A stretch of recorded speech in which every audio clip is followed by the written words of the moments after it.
Hello friends, मेरा नाम है सुप्रिया और इस यूट्यूब चैनल पे आप सभी का स्वागत है। ये चैनल मैंने डेडिकेटेडली म्यूचुअल फंड्स के लिए ही बनाया है।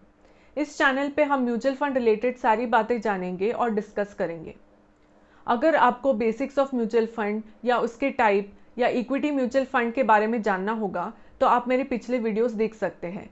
मैंने लिंक डिस्क्रिप्शन बॉक्स में रखा है।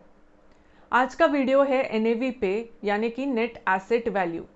NAV ये बहुत ही इंपॉर्टेंट टर्म है म्यूचुअल फंड का, इसलिए इसे ठीक से समझना बहुत ही इंपॉर्टेंट है। म्यूचुअल फंड का परफॉर्मेंस यानी कि प्रॉफिट या लॉस हम NAV के थ्रू ही जान सकते हैं। इस वीडियो को एंड तक ज़रूर देखिए। तो चलिए स्टार्ट करते हैं। आज के वीडियो में हम ये सारी चीज़ें कवर करेंगे। सबसे पहले जानेंगे what is net asset value यानी कि NAV। फिर NAV कैलकुलेशन के लिए कौन सा फॉर्मूला यूज होता है वो भी हम जानेंगे। NAV को ठीक से समझने के लिए एक एग्जाम्पल भी हम कवर करेंगे और NAV रिलेटेड कुछ टर्म्स भी कवर करेंगे, जैसे कि एप्लीकेबल NAV, एडजस्टेड NAV और भी कुछ एडिशनल टर्म्स हम जानेंगे। NAV यानी कि net asset value, price per unit of mutual fund मतलब NAV होता है। जैसे स्टॉक्स में शेयर प्राइस होता है, वैसे ही म्यूचुअल फंड्स में NAV होता है। अगर आप 200 यूनिट्स का म्यूचुअल फंड बाय कर रहे हो तो वो आप NAV के हिसाब से खरीद रहे हो। शेयर का प्राइस हमेशा ही फ्लक्चुएट होता रहता है, but NAV end of trading day पे ही कैलकुलेट होता है। NAV से फंड का परफॉर्मेंस हम देख सकते हैं over some period of time. अगर हमने NAV को ट्रैक किया एक स्पेसिफिक टाइम पीरियड के लिए तो उसका परफॉर्मेंस हम जान सकते हैं और उस बेसिस पे हम इन्वेस्टमेंट डिसीजंस भी ले पाएंगे। एक फंड का अगर NAV लो है, इसका ये मतलब नहीं है कि वो अच्छा परफॉर्म नहीं कर रहा। सिमिलरली अगर NAV हाई है तो इसका मतलब ये नहीं होता है कि फंड का परफॉर्मेंस भी हाई है। दो फंड्स का NAV डायरेक्टली कंपेयर नहीं करते हैं, बट रिलेटिव ग्रोथ देखना इंपॉर्टेंट है। सर्टेन पीरियड ऑफ टाइम के लिए दोनों का परफॉर्मेंस देख के फिर ही ग्रोथ कंक्लूड कर सकते हैं। इससे इन्वेस्टमेंट डिसीजंस लेना जरूरी है। मान लीजिए over a period of 1 year एक फंड का NAV 10 से 20 हुआ है और दूसरे फंड का NAV 100 से 130 हुआ है। मतलब पहले वाले फंड का NAV ग्रोथ 10 to 20 यानी 100% हुआ है और दूसरे फंड का NAV 100 to 130 यानी कि 30% ग्रो हुआ है। सो पहले फंड की ग्रोथ ज्यादा है। सो NAV कितने पॉइंट से बढ़ा है ये इंपॉर्टेंट नहीं है, उसकी ग्रोथ कितनी हुई है वो देखना जरूरी है। अगर आपको 5000 रुपीज का इन्वेस्टमेंट करना है और 1 शेयर यूनिट का NAV वैल्यू 100 है तो आप 5000 डिवाइड बाय 100 यानी कि 50 यूनिट्स परचेज कर सकते हो।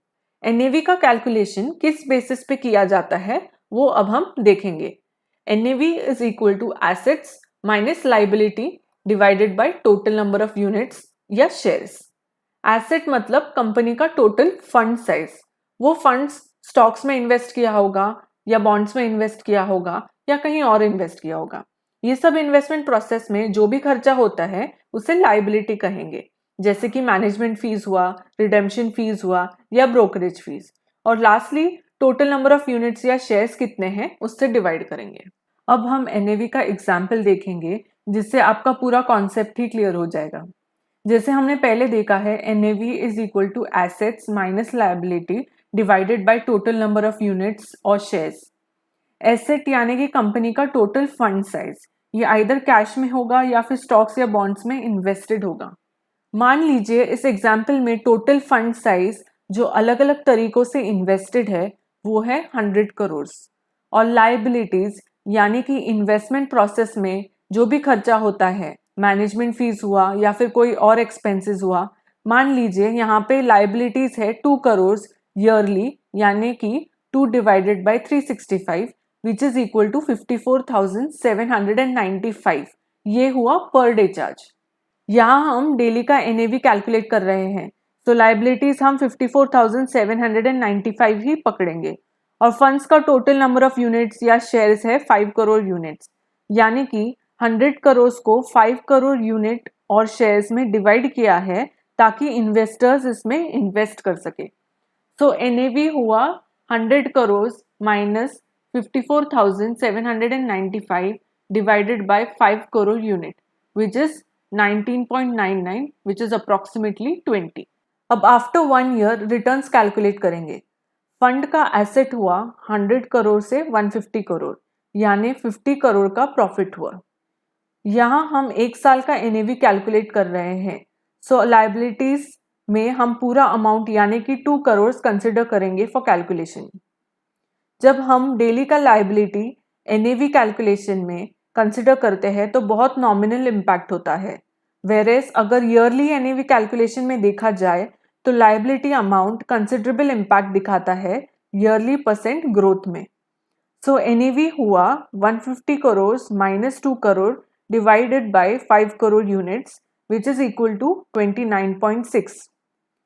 1 year का NAV growth हुआ 20 to 29.6 which is 48%. और नेक्स्ट देखेंगे एप्लीकेबल NAV। उससे पहले NAV कौन से दिन का लागू होता है शेयर्स परचेज या रिडीम करते वक्त, वो जानेंगे। अगर आपने कोई शेयर 3 बजे से पहले परचेज या रिडीम किया है तो सेम डे का NAV अप्लाई होगा, और अगर आपने कोई शेयर 3 बजे के बाद परचेस या रिडीम किया है तो नेक्स्ट डे का एनएवी अप्लाई होगा। जैसे कि मैंने पहले भी बताया था, एनएवी डे के एंड में कैलकुलेट होता है, इसलिए before 3 PM same day NAV लागू होता है और after 3 PM next day NAV लागू होता है। एप्लीकेबल एनएवी, कोई भी स्कीम में से 1 यूनिट जिस प्राइस पे खरीदते हो उस सेल प्राइस को हम एप्लीकेबल एनएवी कहेंगे।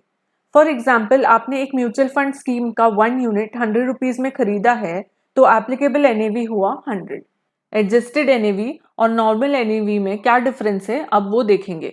नॉर्मल एनएवी कैलकुलेशन में डिविडेंड जो मिलता है वो इंक्लूडेड नहीं होता है।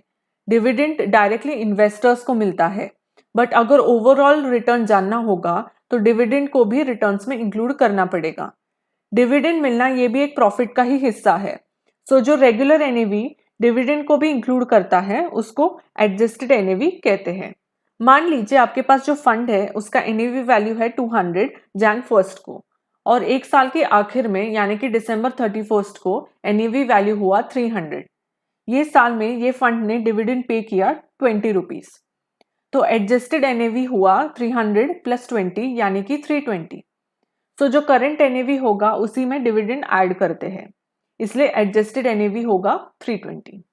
कुछ एडिशनल टर्म्स जैसे कि एनुअल रिटर्न और एनुअलाइज रिटर्न्स को अब हम कवर करेंगे। पहले है एनुअल रिटर्न्स। जैसे हमने एनएवी कैलकुलेशन एग्जाम्पल में देखा था कि एनएवी पहले था 20 और ईयरली वो हुआ 29.6 विच वॉज 48% ग्रोथ। सो एक साल में फंड का जो परसेंटेज चेंज होता है एनएवी में उसको एनुअल रिटर्न्स कहेंगे, यानी कि एनुअल रिटर्न हुआ 48%।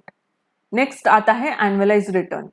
जैसे एनुअल रिटर्न में हम ईयरली एनएवी कैलकुलेट करते हैं, वैसे ही अगर एक साल से ज़्यादा या एक साल से कम का एनएवी कैलकुलेट करें तो उसे हम एनुअलाइज रिटर्न कहेंगे। अगर न्यूली लॉन्च फंड है यानी कि एक साल से भी कम वक्त हुआ है तो उस केस में हम ग्रोथ देखने के लिए एक साल से कम का एनएवी कैलकुलेट करेंगे। अगर फंड का 5 साल का एनएवी 20% है तो हम कह सकते हैं कि on an average 20 divide by 5 यानी कि 4% का एनुअलाइज रिटर्न हुआ है।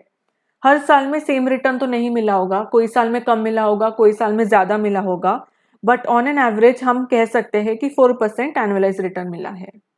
आज के लिए बस इतना ही। उम्मीद करती हूँ आज का वीडियो आपको पसंद आया होगा। इस वीडियो को लाइक ज़रूर कीजिए, चैनल को सब्सक्राइब कीजिए और बेल बटन को प्रेस कीजिए ताकि आपको न्यू वीडियो नोटिफिकेशन मिलते रहे। कमेंट सेक्शन में अपना फीडबैक ज़रूर बताइए, और भी कोई नया टॉपिक आपको जानना होगा तो वो भी आप कमेंट सेक्शन में बताइए। तो तब तक के लिए keep investing and thank you.